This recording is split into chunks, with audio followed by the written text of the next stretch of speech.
کھولو جی کومی کوشی کو ذرا سارا پتہ لگے تے سارے ایک باری درود پاک پڑھ لو پھر جان چھڑیے تواڈی صلی اللہ علیہ کا یا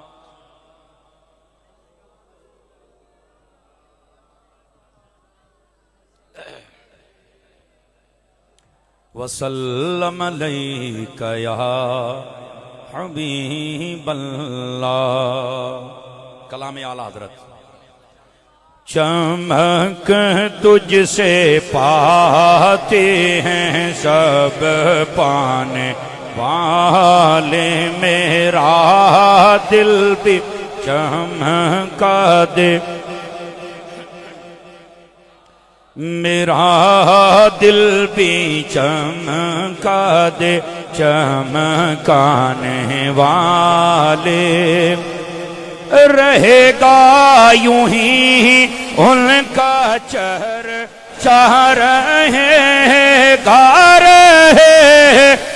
یوں ہی ان کا چہرہ رہے گا پڑے خاک ہو جائیں جل جانے والے پڑے خاک ہو جائیں جل جانے والے میرا دل بھی چمکا دے چمکانے والے اور یہ اعلیٰ حضرت صاحب نے جو شعر کا کمال کر دیا آپ فرماتے ہیں تو زندہ ہے واللہ یہ صرف عقیدہ ہاتھ اٹھا کے بولے نا سبحان اللہ تو زندہ ہے واللہ تو زندہ ہے واللہ تو زندہ ہے واللہ تو زندہ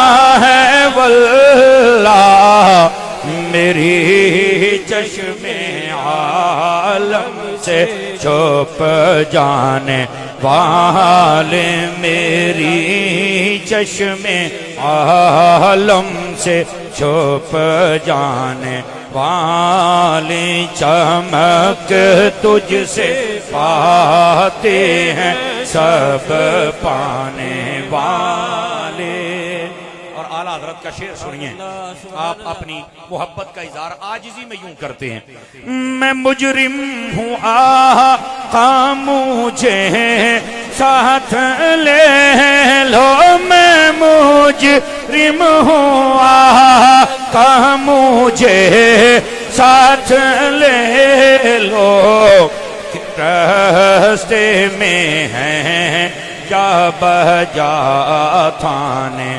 والے میرا دل بھی چمکا دے چمکانے والے اور یہ شعر کسی عاشق نے اس پر بڑی خوبصورت اپنی ایک شکل و صورت بھی مدینے میں دکھائی مدینے کے خطے خدا تجھ کو رکھے مدینے کے خطے خدا تجھ کو رکھے غریبوں فقیروں کے ٹھہرانے والے میرا دل بھی چمکا دے چمکانے والے رضا نفس دشمن ہے دم میں نہ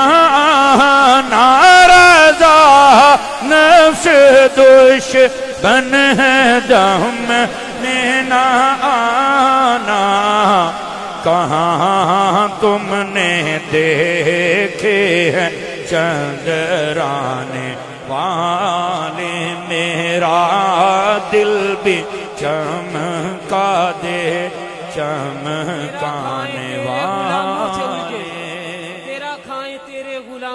تیرا کھائیں تیرے غلاموں سے الجھے تیرا کھائیں تیرے غلاموں سے الجھے منکر عجب کھانے قرآن والے میرا دل بھی چمکا دے چمکانے والے.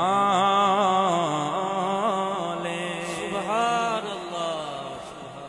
آج کا یہ خوبصورت پروگرام ترتیب دینے پر بانیان محفل مبارکباد کے مستحق ہیں، بالخصوص ہمارے برادر عزیز محترم بھائی محمد زاہد نور بٹ صاحب اور آپ کی ساری ٹیم. اللہ کریم ان سب کو قدم قدم پر خیر و برکت عطا فرمائے. ہر سال کی طرح اس سال بھی انہوں نے بڑی خوبصورتی کے ساتھ اس پروگرام کو ترتیب دیا ہے. دامیں درمیں سخنے قدمیں، جس بندے نے جیسا تعاون کیا اللہ کریم اس کو اس کی نیتوں کے مطابق اجر عطا فرمائے. دوستان مکرم، آج کی اس خوبصورت بزم پاک میں یقیناً علاقہ بھر کے علماء مشائخ تشریف لائے بھی ہیں اور لائیں گے بھی. بالخصوص جن کی ہم زیارت کر رہے ہیں، میرے دل کی جانب جو شخصیت تشریف فرما ہیں، نوجوان اسکالر بھی ہیں، عالم دین بھی ہیں، اور خوش نصیبی یہ کہ عالم ہونے کے ساتھ ساتھ سید بھی ہیں. ہمارے برادر عزیز محترم و مکرم عزت مآب حضرت علامہ مولانا پیر سید محمد احمد رضا شاہ صاحب بخاری دامہ اقبالہ، آستانہ علیہ ڈونگیاں شریف نارووال، آپ وہاں سے تشریف لائے ہیں. اللہ کریم آپ کی زندگانی میں برکات عطا فرمائے، اور آپ کے ذریعے سے جو مسلک و ملت و ملک کا کام ہو رہا ہے اللہ اس میں دوام و تام نصیب فرمائے. مجھ سے قبل قاری صاحب نے بڑی خوبصورت انداز کے ساتھ تلاوت فرمائی، اللہ ان کے لحن میں مزید برکات عطا فرمائے. ثنا خان بھی اپنی حاضریاں لگوا رہے تھے اور لگوائیں گے. مجھے حکم ہے کہ کچھ گزارشات میں پیش کروں. عزیزان مکرم، ایک حدیث شریف سے میں بات کا آغاز کرتا ہوں. حضور نبی رحمت شفیع امت صلی اللہ علیہ وآلہ وسلم آپ کا فرمان اقدس ہے، من صلی علیہ 50 مرتن فی کل یوم صافحتہ یوم القیامہ. فرمایا جو بندہ ہر روز کی بنیاد پر اپنی عادت بنائے کہ وہ میری ذات پر 50 مرتبہ درود پاک پڑھے گا، میرے آقا فرماتے ہیں قیامت والے دن میں اس کے ساتھ مصافحہ فرماؤں گا. اس واسطے کثرت محبت اور شوق کے ساتھ درود پاک پڑھا کریں. مفتی احمد یار خان نعیمی گجراتی رحمۃ اللہ علیہ آپ لکھتے ہیں میرات میں، اگر کوئی درود پاک اتنی محبت اور شوق سے پڑھے کہ اسے دعا مانگنے کا وقت ہی نہ ملے یا بھول گیا، بس درود ہی پڑھتا رہا، فرمایا اللہ اس درود پاک کی برکت سے بن مانگے اسے ہر چیز عطا فرما دیتا ہے. تو اس واسطے جتنا ہو سکے درود پاک پڑھا کریں. یہ میری طرف سے پہلا پیغام ہے آپ کی خدمتوں میں، ضرور یاد رکھیے گا. دوستان گرامی، اب آئیے جو آیت بینہ میں نے تلاوت کی ہے اس کا سہارا لے کر بات کو آگے چلیں. آپ حضرات ذرا آپس میں نا آپ کی کچھ باتیں ہو رہی ہیں تو ذرا یہ باتیں آپ موقوف کر سکتے ہیں، اور پھر ہو سکے تو یہ جو موبائلوں سے بنا رہے ہیں نا، میرا خیال ہے آج کی اس محفل میں 12 سے زیادہ کیمرے غالباً لگے ہوئے ہیں.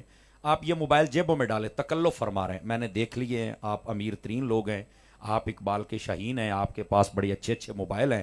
اے مہربانی پاؤ یہ بنج پاؤ تو میری گل سنو، بہت مہربانی. چونکہ تقریر کانوں کے چسکے کے لیے نہیں ہے، نہ میں کبھی چسکے کے لیے تقریر کرتا ہوں نہ سناتا ہوں.